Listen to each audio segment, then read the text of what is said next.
Hey y'all, it is Morgan Hill, also known as Liv Loves Literature, and today is going to be an interesting type of video because most of it was filmed in December of 2023. So yeah, I'm like a totally different person now. But yeah, this was when I thought I was ready to start my YouTube channel, but I just wasn't. This is my review of Fourth Wing by Rebecca Yarros. I want to do this intro because I really feel like I didn't do a good intro in the original video. I actually don't know where the end of the video is. Like, I look back in my camera roll and I guess I deleted part of the end of the original video. I don't know. So I don't ever talk about the end of the book. I'll be back to finish it up. Enjoy.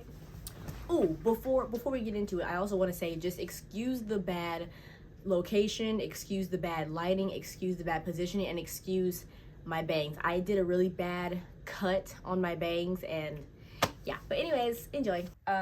Today I'm going to be talking about and reviewing none other than Fourth Wing by Rebecca Yarros. I don't know how to say her last name.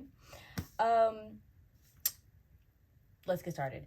So first of all, if you see me looking down, when it comes to fantasy books that I really like, I will sometimes type a review in the form of an essay.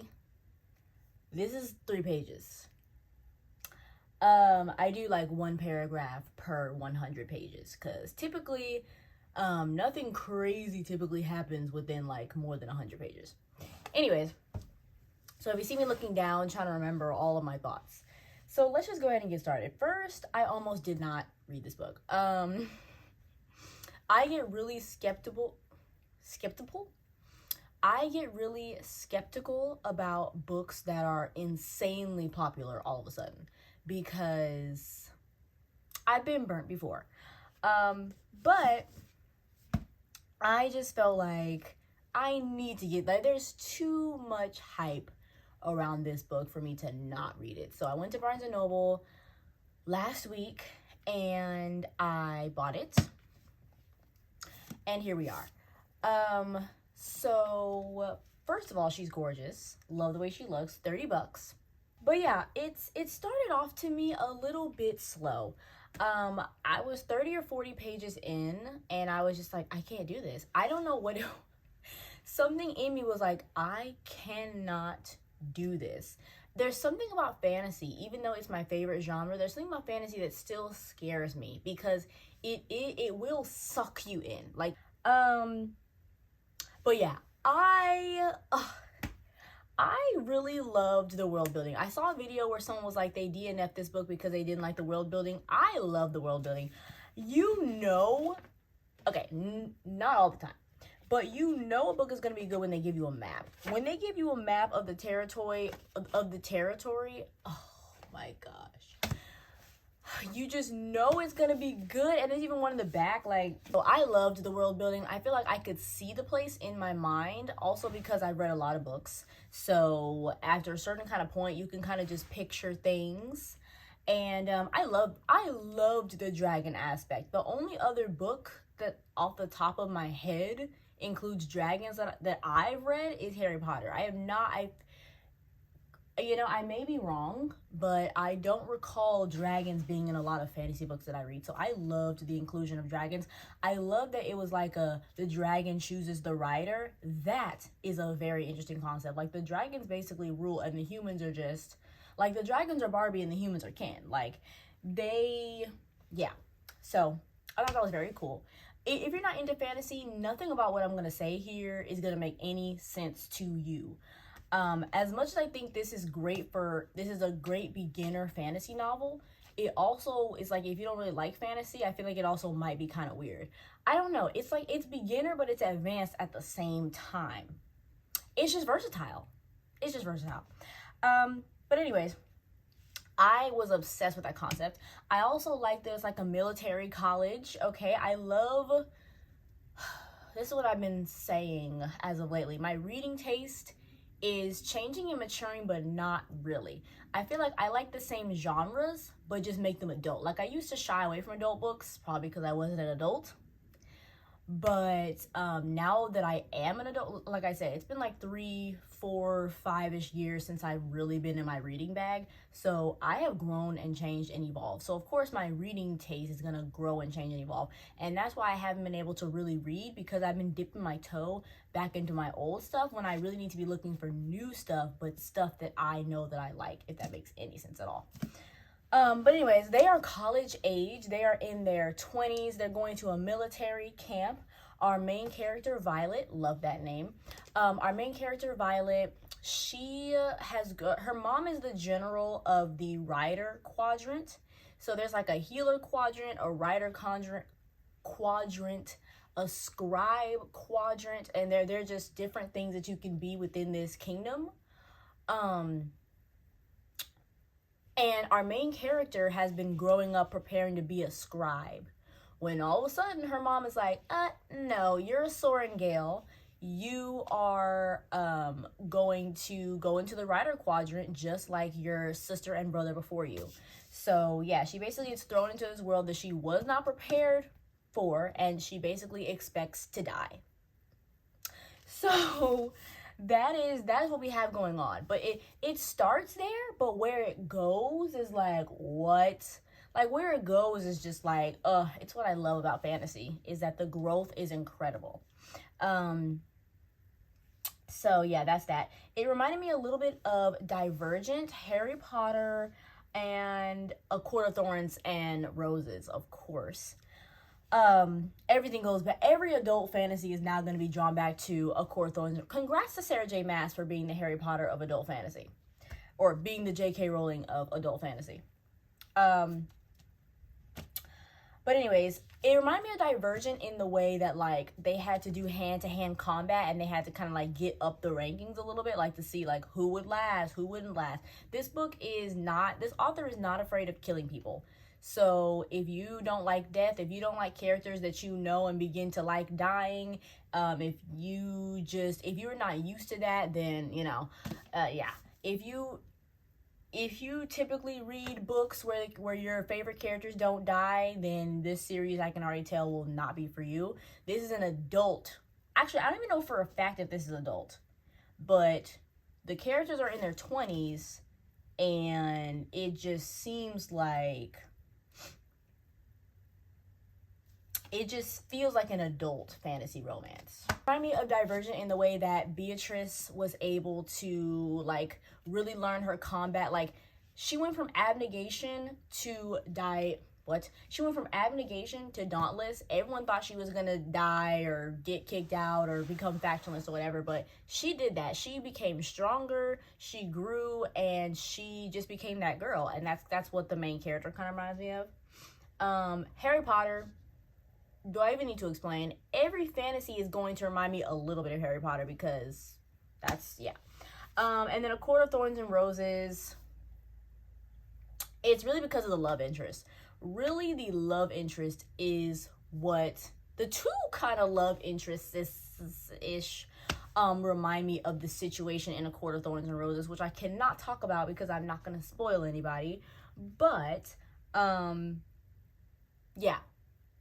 Yeah.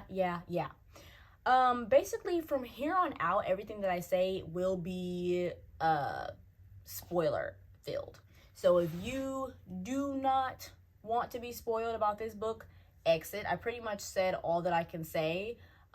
Also, I gave this book 5 out of 5 stars. I would read it again. I absolutely loved it, if I haven't said that already.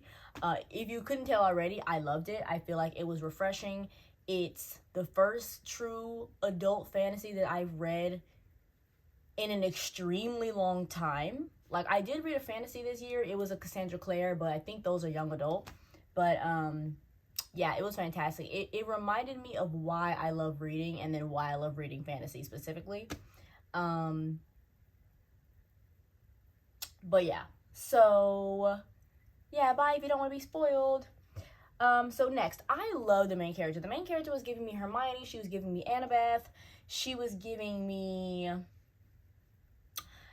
giving me all of the things. Like, she was so smart. I love how she used her brain to in combat. Like, she figured out what people were allergic to, put it in their food the day that she was going to battle them, and then they would mysteriously get sick the day of that they would be fighting on the mat. Like, she ate scrumdiddlyum, she ate that. Yeah, so I absolutely love that. I love how there was a consistent motif of brains are more important than brawn, because we have Jack Barlow. Jack Barlow in this book is equivalent to Peter or whatever from the Divergent series. Whoever, I can't remember his name. It's been 10 years since I read Divergent, but whoever the dude was in Divergent that was like really pressing Triss, like really like saying you're not gonna make it, this isn't that. Jack Barlow is like that. But anyways, we have just characters that doubt her and all that type of stuff. I love that she just was like, nah, if I'm gonna survive here. Like, she made it past the parapet. Okay, she made it past the parapet, and she was like, oh, I survived that, I'm gonna survive all the way through. Like, I'm gonna make it, I will not die. I feel like it's very rare where I can say I really, really like the main character, because most main characters just fall under the main character syndrome. They're victims and they're but that's why I really love adult fantasy, I feel like, because in adult fantasy, I think the characters just have more. They have more. Like, unless it's a Cassandra Clare novel.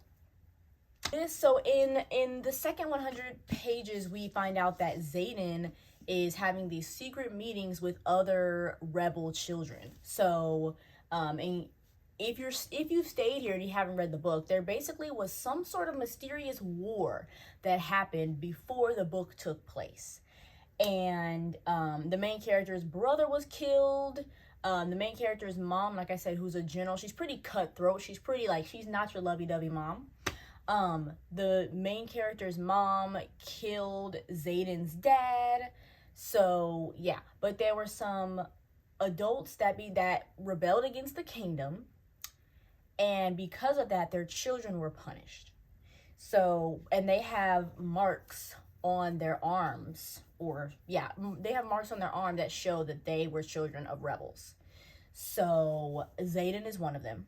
And so off rip, as soon as Violet crosses the parapet, we think, oh my gosh, like,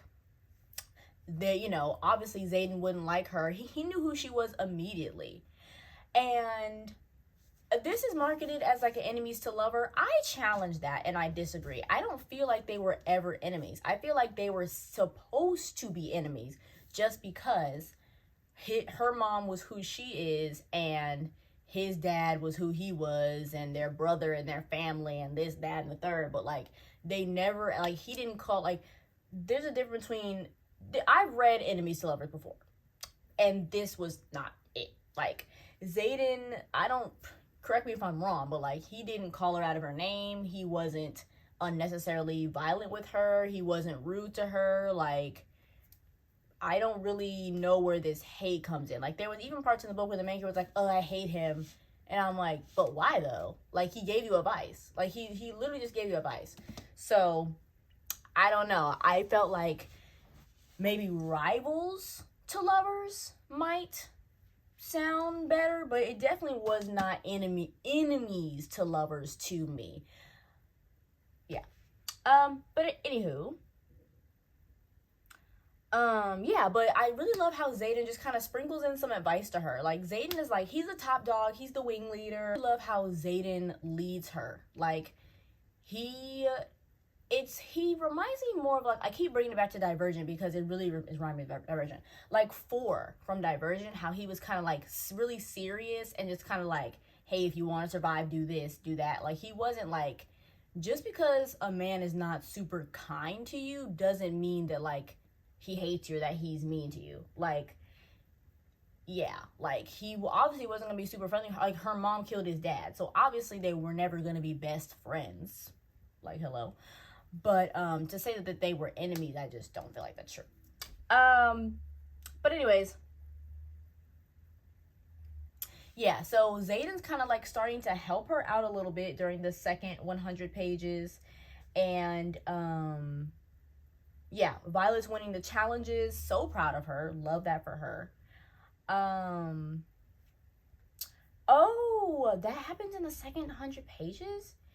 Yeah, so yeah, they have a bunch of challenges that they need to get through basically to become first year. So this is basically like the first 200 pages was a very long initiation. Like they have to cross this rickety bridge, essentially, like this a rickety stone bridge. They cross over to the other side, and then they have trainings and lessons and just a whole bunch of stuff all about the dragons, all about how to fight so that they can become like really in this military camp. And this military camp, there are 3 years until you graduate. So first year, second years, third years. And you have your squad leaders, you have your wing leaders, you have different squads, different wings. Obviously, our main character's in the fourth wing. And just different sections of leadership. And so Xaden, he is the wing leader of fourth wing. So, if in case you're wondering who the heck Xaden is. But yeah, so I really just love the dragon aspect. Like at the presentation, I was like, oh my gosh, like what dragon is she gonna get? Like I was geeked. I was like, yeah. And then at the threshing, so the threshing is when the dragon chooses them, which is like, if the dragon doesn't want you, they don't like you, like they can kill you. So the threshing, I was like, I didn't know what to expect happen, but the fact that my homegirl Violet bonded with not only did she bond with the biggest and the baddest, Terran, but she also bonded to another dragon. I did not see that coming. I felt, after the presentation, I knew she was going to bond with the small golden dragon that everybody was making fun of, because she kind of felt like she saw herself in that dragon. Like she was small, she was dainty, and everyone's like, oh, I don't want that dragon. She's gonna be like not good for our wing, or not good for our squad or whatever. And so I knew that our main character was gonna bond to that one, but I did not think it would happen like that. Like first she bonded to big bad the black dragon Terran, and black dragons don't be bonded with nobody. So the fact that she bonded to a black dragon, I was like, stop playing with Violet. And then the fact that she bonded also with Andarna, is that how you say her name? Andarna. The fact that she also bonded with her, like she's the only person ever to have bonded with 2 dragons. Like talk to her nicely, like I don't know. So that was just really, I really like that aspect. And then the fact that the black dragon is mated with Xaden's dragon, that ate so bad. I was like, oh, okay, now I see. I love, it was kind of like a forced proximity type of thing where like we knew that they were going to get closer and closer just because their dragons were bonded. So that was super cool. I didn't even know that. Like that was just super cool. And then like they're all going to be, I was waiting for the moment when they all were going to be able to hear each other's thoughts. Like that is so cool. But anyways, next section. Oh my gosh, Dane. I have not even talked about Dane yet. Okay, crazy. Yeah. So I low-key thought that we were gonna like really have a stint with Dane at first. Like I really thought that he was gonna be like a love interest for at least 100, 200 pages, but no, the main character was not filling him, and that's why I say I like adult fantasy romance, because they don't really waste too much time. Like they kind of know what they want faster than our teenagers do in our young adult fantasy novels, and I like that. Like if this were a young adult novel, Violet would have really fallen for Dane and whatever, but she knew right off that. She was like, you don't believe in me, you don't respect me, you're coddling me, back off. And I respected her for that. I love how our main character is well read. Okay, she was trained to be a scribe, but so obviously, and her being well read, her being trained at being a scribe, but then ended up being a writer, she's so powerful. The power belongs to those who read. I'm sorry to break it to you. I'm sorry, but it does, and it always will. You cannot tell me differently. But yeah, I love the scene. Well, I don't love it, but I love the scene where another parallel to the Divergent series is when Violet gets attacked in the middle of the night by cadets who never bonded with the dragon at the threshing, and then Xaden busts in. He's like, nah, like, this is not gonna happen. Love that scene. We love a rescue moment. Even though she can handle herself, we love a rescue moment. I know I do. But yeah, definitely heavily reminded me of in the Divergent series where Triss gets attacked in the night because she's climbing the ranks, and Will, or whoever it was, he was, sorry, I'm just spoiling Divergent if you have not read it. I feel like by now you should have read it. But anyways, and Will and whoever else, they attack Triss because they're like scared that she's gonna whatever. Anywho, they're scared because they attack her because they're threatened by her, basically. But yeah, at this point I was not feeling Xaden. At this point, it was okay, it wasn't that I wasn't feeling him, but like it wasn't that I was either. Like I was just kind of like he wasn't giving anything. He was just very stoic, very very like, yeah, like no smirking, no tension, no, he's not like your snarky, flirty dude. Like typically even in like an enemies or rivals to lovers, or I don't know, you just have, I guess I'm used to like the cocky, flirtatious love interest, and Xaden is not that. And it's refreshing. I'm not gonna lie, it's refreshing. Oh my gosh, yes. And this was also the part, I think, where they were playing those games.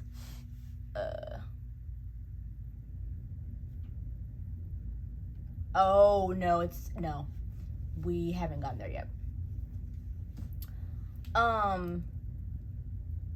But yeah, movie. So immediately in the next paragraph, I was like, I'm definitely invested in the romance now.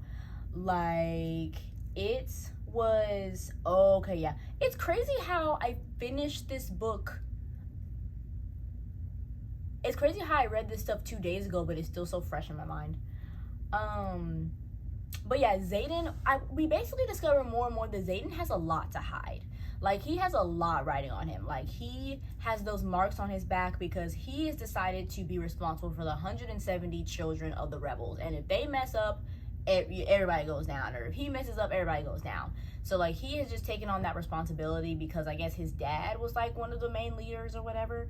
And, it's definitely reminding me of a certain person from the ACOTAR series. I won't name because really, like, talking about that whole relationship is a spoiler. I can't talk about it because it's a spoiler. But if you know, you know. But I just love that. I love when we find out that the love interest has been so guarded and whatever, not because they are a crappy people, but because they have so much to lose. Like, he has so much to lose. He has so much riding on him. He has so much pressure. Okay? But yeah, they have this like capture the flag, dragon egg, Harry Potter first challenge in the Goblet of Fire moment. And I really like that scene. I'm not gonna lie, like, it was pretty cool. It was pretty intense war game type of thing. A squad, I think it was called a squad battle. I think that's what it was. But yeah, they have a squad battle. Liam almost dies, and then we figured out that Andarna, the golden dragon, that Violet is bonded to, can stop time. That's her power, which is like, what? Crazy.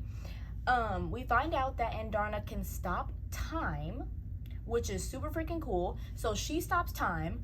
Violet on top of Terran's back, they zoom down, grab Liam, and then time goes back. That was crazy. And she can't tell anybody because Andarna is not supposed to have powers because she's a baby dragon, and anyone who's bonded to her would take advantage of her power because she doesn't know how to use it yet. So the world building, like, I love when fantasy has so much detail. Like, oh yeah, this person's magic only wields this because this and this and this. Like, give me a story. Give me a whole world. Like, I don't want to be in this world. I want to be in your world. Like, make me be in your world. So yeah, that's pretty cool. Xaden and Violet find out that they can speak to each other, or maybe Xaden knew the whole time, but I knew it was coming. Like, I knew it was coming. I love that the author actually took longer to do it, because this was at a point where whenever she first bonded to her dragon, and now, like, her and Xaden have definitely gotten a little bit closer. And I loved that. I love that they can speak to each other in their mind. Also reminds me of a certain couple from a certain series. Just saying. Which I am in no way saying that this author is copying them. I'm just saying that the similarities are something that I welcome and I enjoy. Who knows if this author has even ever read that series, okay? I'm just saying it's similar. But yeah, I love the idea of a bond. I love the idea of a mate. I love when you're like, dang, this is my person. But yeah, that is great.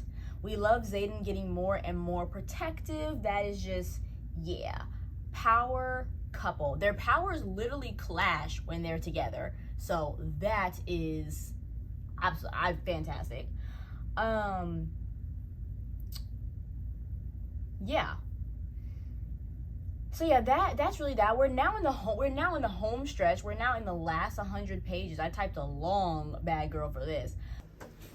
Okay, so I'm back now. It's January 2025, Morgan Hill, and we are going to wrap up this book. It's so weird talking about a book that I haven't read in over a year, but it's fine. Yeah, I don't know if I want to talk about Iron Flame. I probably won't, because I don't have any footage of me talking about Iron Flame, so it just doesn't even make any sense to try to, because it's been like exactly a year since I read Iron Flame. I can't even fake it like I just read it. So we're just gonna finish up Fourth Wing and pray that that's enough. But anyways, so yeah, I remember at the end, I low-key think that it's true that when you read something and then write about it, you remember it better, because it's so weird how well I remember these books, or maybe they were just that good, but it's so weird how I remember these books so well, and it's been a year since I read them. But anyways, so yeah, the last 100 pages, I remember distinctly that they were going on some sort of mission, and Xaden took Violet with him, and I was like, okay. And I was like, I felt something coming. I felt it brewing. The action sequences were so well done in this book. Like, I absolutely love the way that Rebecca Yarros writes action. Like, it's so entertaining, it's so interesting, and it's so well done. Like, I feel like I'm really there. But yeah, Xaden, I really started to have an appreciation for Xaden towards the end. Just the way that he carries all of those scars on him, literally. Dane was such a little snitch. I don't remember what happened in Iron Flame, where we are with Dane, but Dane was such a little, I don't know, he was not on the side of righteousness, okay? And the fact that, oh yeah, because he can look inside memories. And he looked in Violet's memories for something. I remember that. And then saying like, oh, I'll miss you or whatever. And I was like, okay, because her and Xaden were literally sent on a suicide mission. And but they didn't die, of course. And then yeah, I wrote something about how Xaden told Violet basically like, you shouldn't fall for me, and then she does anyway, and then she gets mad about it. I was like, girl, what? Like, I would have fallen for him too. Like, stop.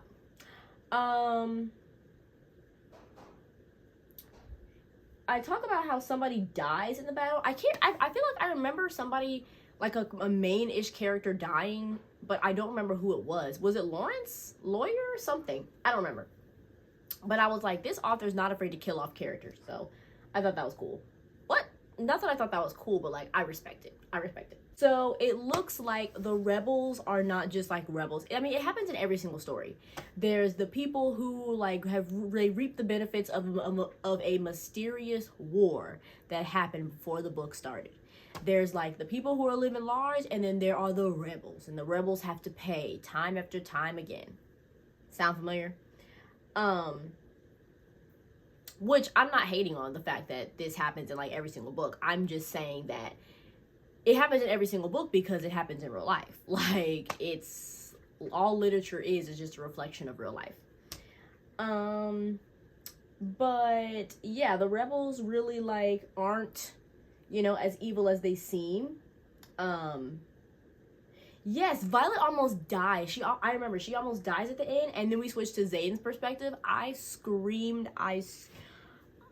I love that we got Zayden's perspective, and I'm pretty sure we get Zayden's perspective in the in the second book too, which I think was really cool. But I was like, did this chick really die? Because we switched perspectives. And yeah, and then when we get to his perspective, he's basically explaining that he was in love with Violet for like the entirety of the book, which I was like, period, like period. Which I loved that. Yeah. And then, of course, at the very end, we find out that her brother Brennan isn't dead, okay? Because obviously, it always happens when there's a family member that is like is mysteriously dead, or even just dead at the beginning of the novel, and it's a fantasy or a dystopian. Chances are they're not really dead. It always happens. It always happens. And I love that I've read enough books to notice that. I know that happens. I know that it probably happens in movies too, but I'm not a real movie head. I'm not a real cinematic girly, so I only know that trend in books. But yeah, I thought that was very, very cool. And yeah, her brother's alive, and it looks like he's leading the resistance. And yeah, then I go into a bunch of notes about Iron Flame, which I said I'm not going to go into. Those are going to be for my personal benefit. I'm going to reread those to prepare for Onyx Storm. Whenever I'm going to get Onyx Storm, at this point, the Winter Storm has prohibited me from being great because I don't want to buy it on my Kindle. I don't even know if I can buy it on Kindle yet. It just came out yesterday. It's currently the 22nd. I can't go to Barnes & Noble or any other store to get it because the roads are icy. And then I don't know if it's, I did pre-order it, but I don't know if it's going to be delivered or not because of the icy roads. So it's just like, clearly it wasn't meant for me to read it at this time, but it's fine. Anyways, I hope you enjoyed my long overdue review of Fourth Wing, and hopefully this can tie you over if you are in the same predicament as me, in which you cannot get your hands on Onyx Storm, and I pray that at some point we will. All right, bye y'all. See you in the next video.